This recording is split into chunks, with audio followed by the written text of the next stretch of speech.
21. Here another illustration. There was a man, a landowner, who planted a vineyard and put a fence around it, and dug a winepress in it and erected a tower.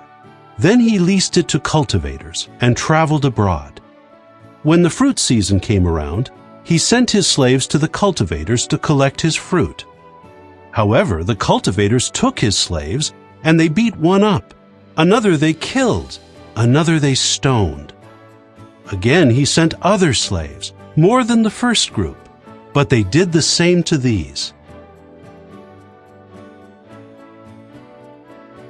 Lastly, he sent his son to them, saying, "They will respect my son." On seeing the son, the cultivators said among themselves, "This is the heir. Come, let us kill him and get his inheritance."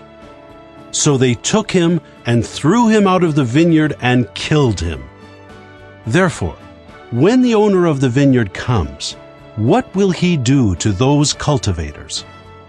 They said to him, Because they are evil, he will bring a terrible destruction on them, and will lease the vineyard to other cultivators, who will give him the fruits when they become due.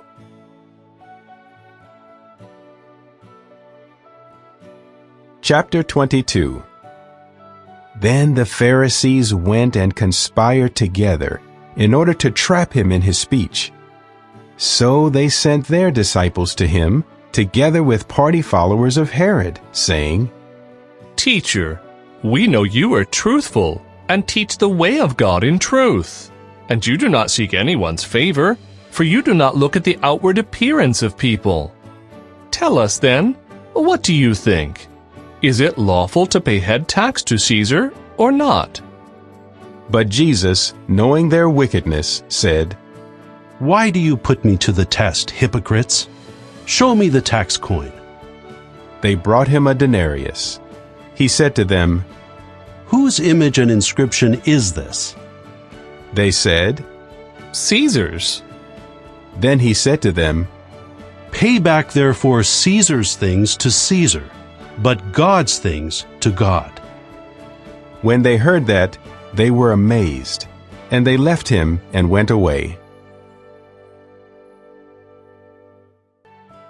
Chapter 23. Then Jesus spoke to the crowds and to his disciples, saying, The scribes and the Pharisees have seated themselves in the seat of Moses. Therefore, all the things they tell you, do and observe, but do not do according to their deeds, for they say, but they do not practice what they say.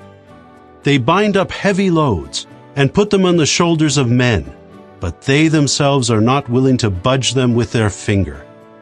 All the works they do to be seen by men, for they broaden the scripture-containing cases that they wear as safeguards, and lengthen the fringes of their garments.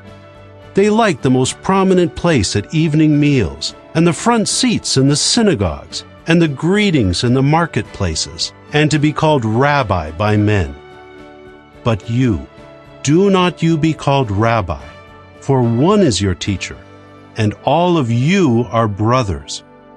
Moreover, do not call anyone your father on earth, for one is your Father, the heavenly one. Neither be called leaders, for your leader is one, the Christ. But the greatest one among you must be your minister.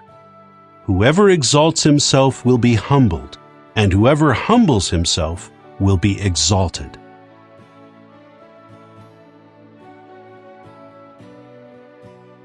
Chapter 24. Now as Jesus was departing from the temple, his disciples approached to show him the buildings of the temple. In response, he said to them, Do you not see all these things? Truly I say to you, by no means will a stone be left here upon a stone, and not be thrown down. While he was sitting on the Mount of Olives, the disciples approached him privately, saying, Tell us, when will these things be? And what will be the sign of your presence and of the conclusion of the system of things?